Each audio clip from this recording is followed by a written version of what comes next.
여러분 십자가를 바라보면서 날마다 용서하며 살아가시길 바랍니다. 그런 의미로 옆에 계신 분하고 인사하면서 당신을 사랑하겠습니다. 앞으로 진짜 사랑하겠습니다. 앞으로 진짜 사랑하겠습니다. 거짓말 안 하겠습니다. 진짜 사랑하며 살아가시길 바랍니다. 한번 따라서 하십니다. 열매를 생각하게 합니다. 제가 올해는 도토리 진짜 많이 주웠습니다. 있어갖고 얼마나 많이 주웠는지 몰라요. 교회 앞에 도토리 나무가 있잖아요. 거기서 아침 일어나면 떨어져 있고 또 나가면 떨어져 있고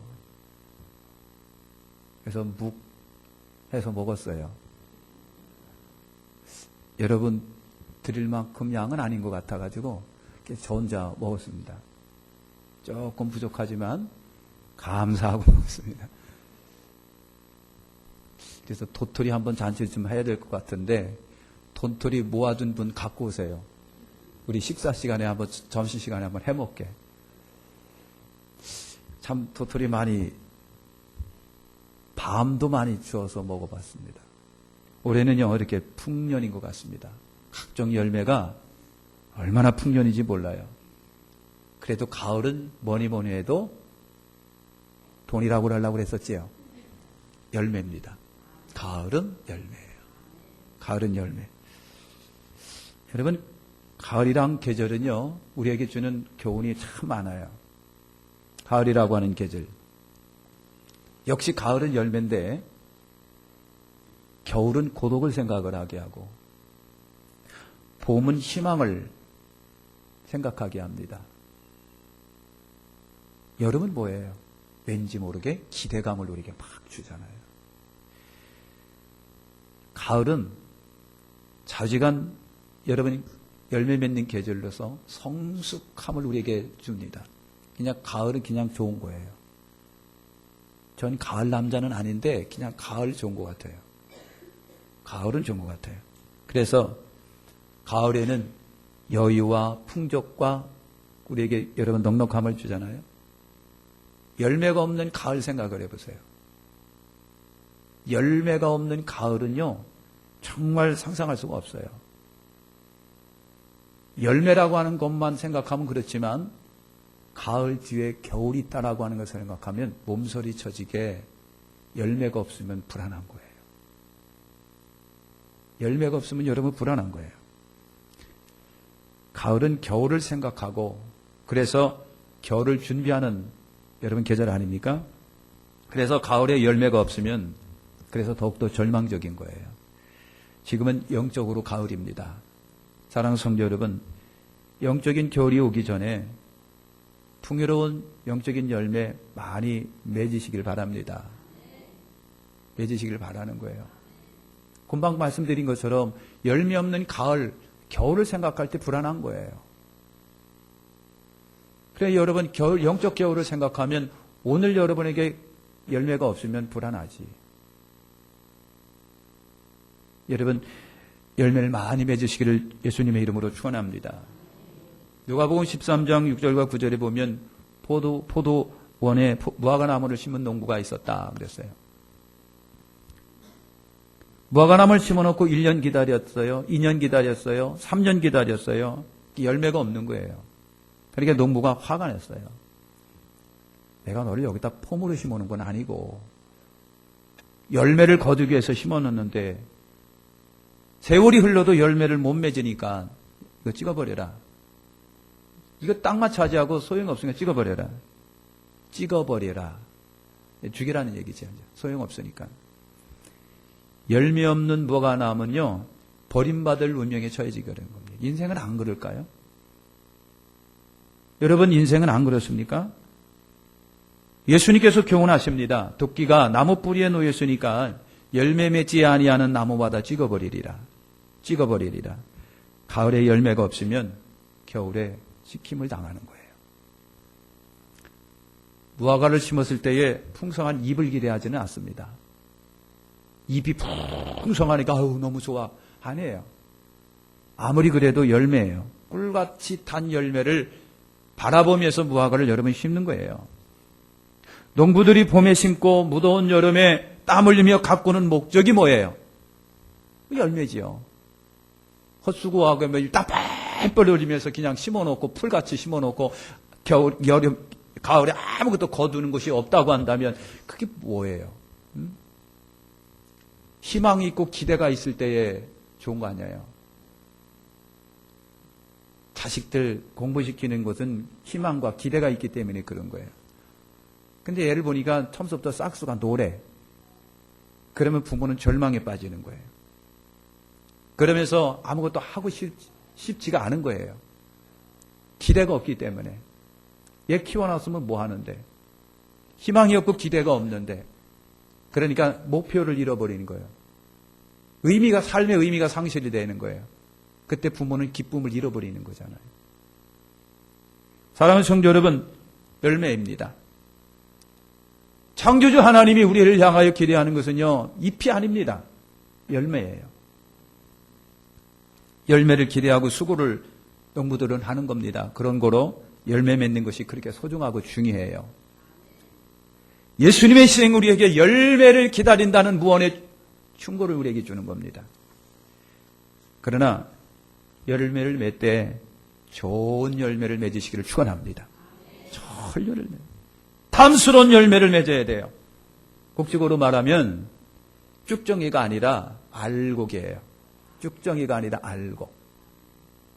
성경은 우리 인생을 열매 맺는 나무로 비유하면서 인생은 열매 맺는 것이라고 말을 하는 겁니다.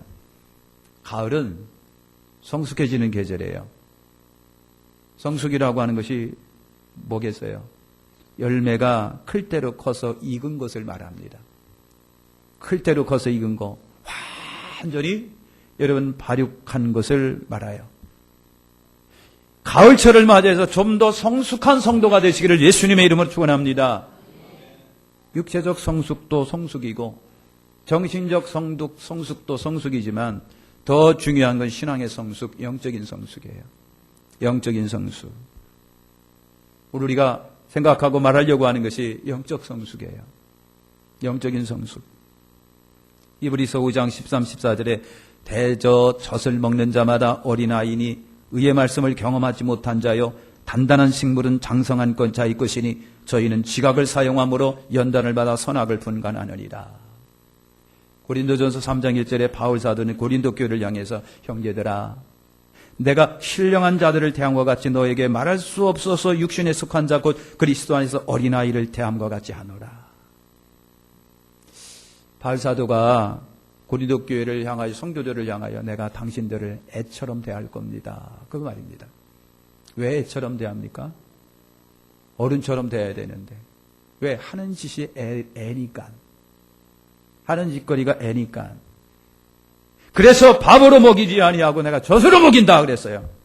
왜냐하면 아직도 고린도 교회는 시기와 분쟁이 있는 것을 보니까 바울이 당신들은 아직도 애입니다. 그래서 단단한 식물을 못 먹일 것 같습니다. 그래서 나는 젖으로 먹일 겁니다. 그런 얘기예요. 혈기를 죽이지 못하면 어린아이 신자다. 우리가 미숙한 교인이 되지 말고 성숙한 성도가 되시기를 축원합니다. 성숙한 성도가. 할렐루야. 성숙하면 우리 예수님을 생각하게 합니다. 예수 그리스도 성숙하신 분. 발사들은 내가 얻었다 함도 아니요 온전히 이루었다 함도 아니라 앞에 있는 것을 잡으려고 표대를 향하여 그리스도 예수 안에서 하나님이 위에서 부르신 부름의 상을 위하여 쫓아가노라. 자기 관하여 스스로 만족하는 사람은 없어요. 저도 보니까 목회를 이렇게 쭉 하면서 보니까 너무 부족해요. 부족하고 하나님이 너무 손해보는 것 같아요. 그래서 하나님이 손해 청구서를 아마 저한테 낼 것 같아요. 여러분, 하나님의 기대에 부응하지 못하는 그런 기대치에 못 미치는 일들이 너무 많아요. 여러분, 자기에 관해 스스로 만족하고 단 이만큼이면 됐다라고 생각하는 사람은 별로 없을 겁니다. 나는 이만하면 됐다고 자족하면서 거기에 멈추고 있는 사람은 없을 거예요. 뭔가를 향하여 움직이는 거예요. 뭔가 부족해서. 사업을 하면서도 뭔가 부족해서. 자족하면 그때서부터 떨어지는 거예요. 태환이가 이번에는 금을 못 땄어요. 근데 아시아에서 메달은 20개인가 최고로 많이 땄답니다. 근데 그런 생각을 해봤어요. 태환이가 이미 금은 땄어요. 그럼 메달이 얼마나 많은지 몰라요. 정부로부터 연금서부터 뭐서부터 한 번씩 여번 양봅니까? 그거 뭐라 그러죠? 그리고 예? 빨리 좀 대답해요. 그냥 CF 찍는 거 말이죠. 그거만 찍어더라도 나오는 게 얼마나 많은데. 여러분 CF도 못 찍잖아. 이렇게. 근데 말이요, 얼마나 많겠어요. 부족함이 없어요. 솔직히 말해서 금 따도 안 따도 이제는 상관없어요. 저는 그런 생각을 했어요. 태환이가 그래 금에 목말라가지고 악착같이 그래 한 번 더 딴다 했다면 금을 땄을지도 모르겠어요. 근데 그 저변에는 이미 만족이 있었던 것 같아요. 제 생각이에요. 여러분 그러면 발전은 없다고 하는 거예요. 뭔가 목말라야 나가는 거예요. 목말라야 해제 끼는 거 아니겠어요? 우리가 아무리 성숙했다 했다고 할지라도 다 이뤘다라고 말할 수는 없어요. 바울과 같이 예수 그리스도의 분량까지 이르도록 쫓아가시기를 축원합니다. 표대를 향하여 끊임없이 전진하는 삶을 살아가시길 바랍니다. 아직 이루었다 함도 아니요. 예수 그리스도를 얻기 위하여 그 표대를 향하여. 근데 왜 여러분 만족하고 그냥 여기서 주저앉고 그러십니까? 예수 그리스도를 향하여 우리가 나가야 되는데 아직도 여러분 예수님 안 닮았잖아요. 예수를 닮기 위하여 또 쫓아갈 사람들이 아직도 말이죠. 그림도 그냥 형상도 안 됐는데 말이죠. 만족하고 말이죠. 예수 그리스도를 향하여 그 예수를 닮기 위하여 둯대를 향하여 끊임없이 전진하시기를 축원합니다. 그러기 위해서 기도도 해야 되고 성경도 더 많이 봐야 되고 다 열심을 내야 되겠고 중요한 것은 이 육신을 쳐서 복종시키면서 더 그리스도의 성숙한 신앙에 이르도록 쫓아가는 거. 베드로는 하나님의 성품에 참여하도록 여러분 단계적 성숙을 여러분 말하잖아요. 이러므로 너희가 더욱 힘써 너희 믿음의 덕의 지식을 지식의 절제를 절제의 인내를 인내의 경건을 경건의 형제 우애를 형제 우애의 사랑을 공급하라.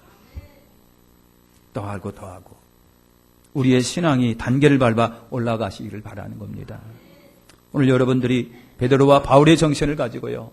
완전을 향하여 더 쫓아가는 성도들이 되시기를 예수님의 이름으로 축원합니다. 성숙한 사람이 누구냐? 성숙한 사람은요, 언제나 겸손한 사람이에요. 아무리 강조해도 지나침이 없는 거, 겸손. 그래서 여러분 이름을 겸손으로 바꾸세요. 배겸손, 박겸손, 이겸손, 신겸손. 겸손해요, 겸손. 여러분 성숙한 사람은 언제나 겸손합니다. 곡식은 알찬 곡식, 영근 곡식을 고개를 숙이게 돼 있다.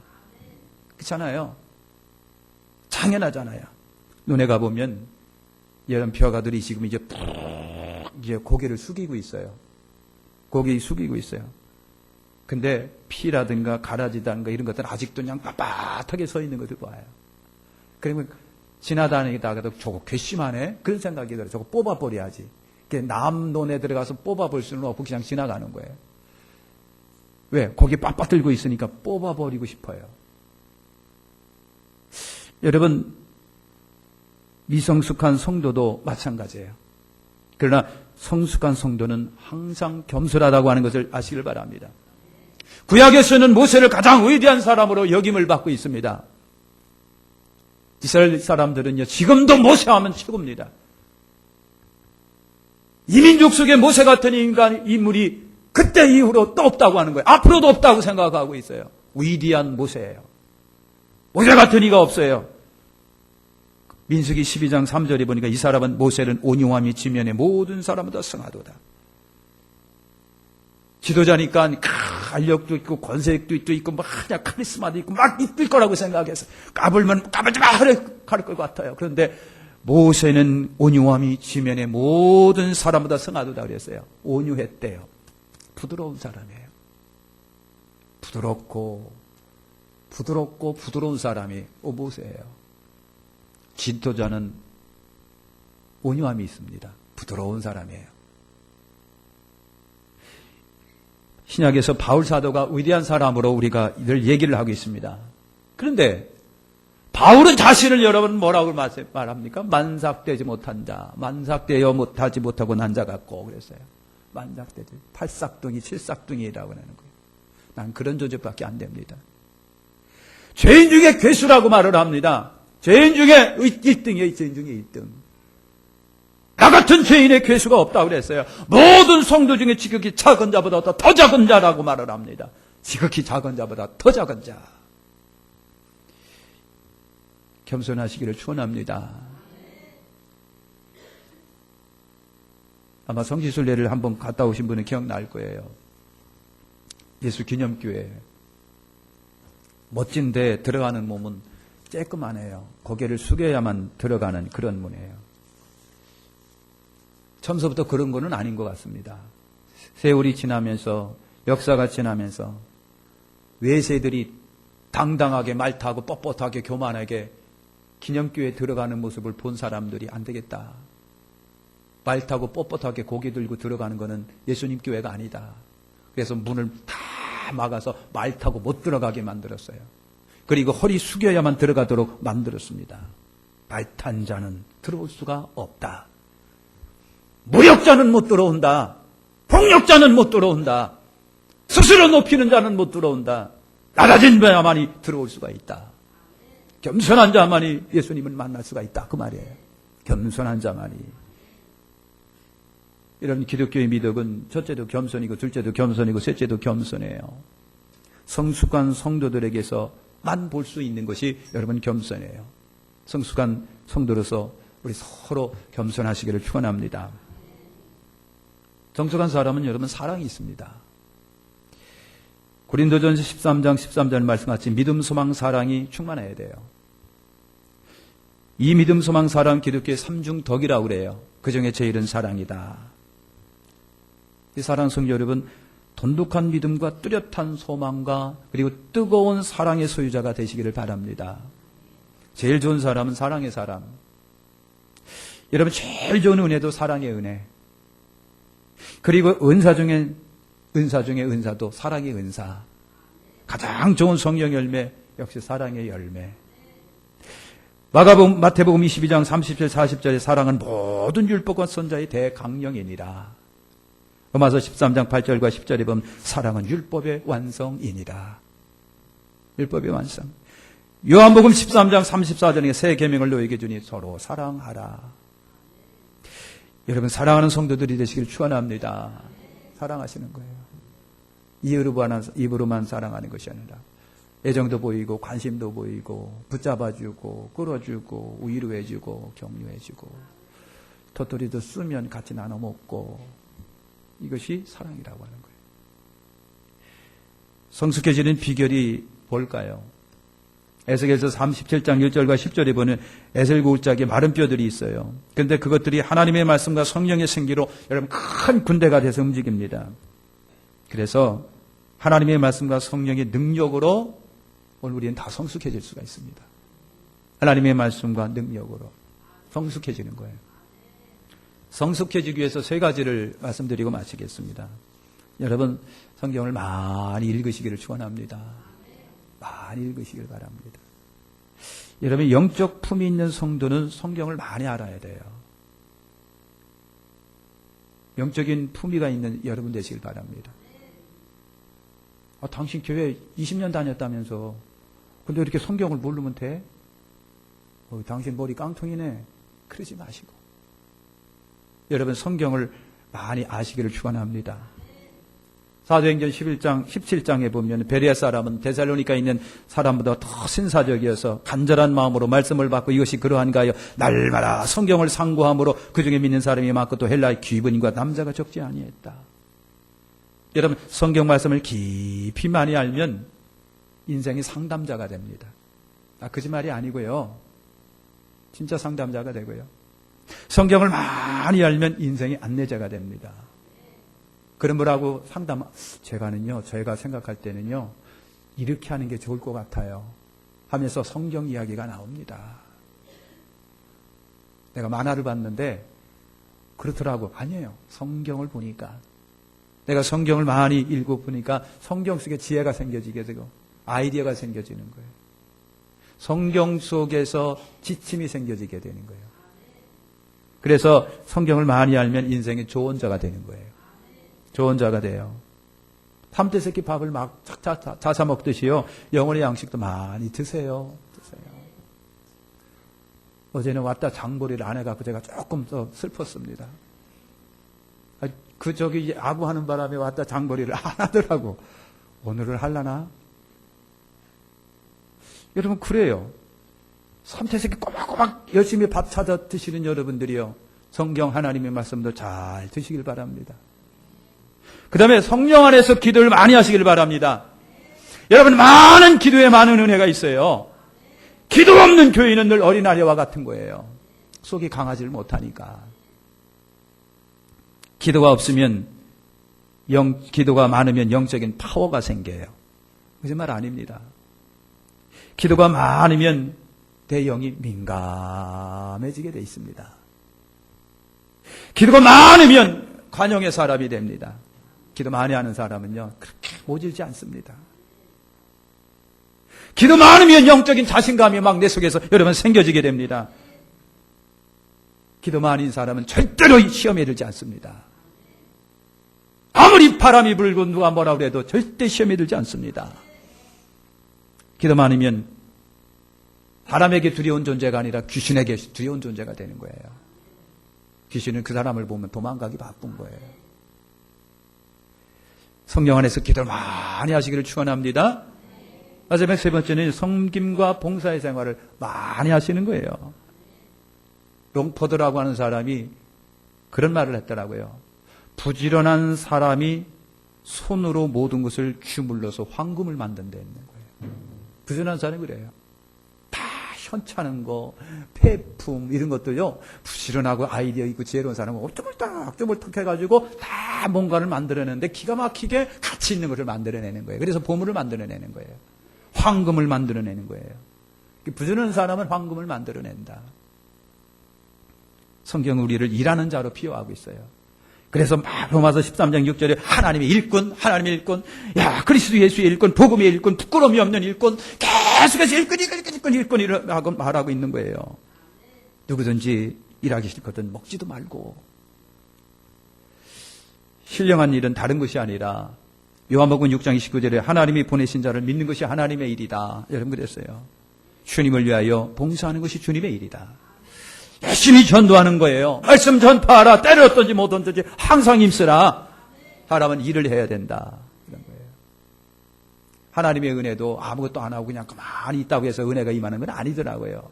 하나님은 반드시 뭔가를 대가를 일단 요구하는 거예요. 그래서 뭐라고 그랬어요? 뭐라고 그랬다? 네? 이삭이 에서에게 요구했던 것이 별미의 은혜입니다. 그게 별미가 진짜 맛있는 것이 될 수도 있고 예물이 될 수도 있지만 아픔도 될 수 있는 거예요. 고통도 될 수 있는 거예요. 하나님은 그 아픔과 고통과 정말 네가 나를 얼마나 사랑하고 있고 얼마나 나를 존경하고 있으며 얼마나 나를 원하고 있는지를 일단 먼저 보시는 거예요. 아무나 다 그렇게 하는 건 아니더라고요. 그래서 괜찮다 싶으면 하나님이 은혜를 주시는 거예요. 공짜는 없습니다. 은혜를 원하신다고 한다면 별미가 뒤따르시기를 축원합니다. 요즘은 정말 이제 열매를 생각하는 계절인데 가을은 풍요의 계절이잖아요. 성숙하고 열매가 막만해지고 지금은요 여러분 그냥 그 산속에 들어가면 그냥 며칠씩 그냥 밥 안 갖고 가더라도 다 살아날 수 있는 그런 힘이 있어요. 계절이기 때문에 여러분 그러기 위해서 표대를 삼고 그리스도 예수에서 부르신 부름의 상을 향하여 열심히 쫓아가시기를 축원합니다. 기도도 많이 하고 가을이니까 성경도 많이 읽고요. 봉사조도 많이 하고요. 그러면서 예수 그리스도를 닮은 자의 모습으로 쫓아가시기를 축원합니다. 기도하겠습니다. 하나님 감사합니다.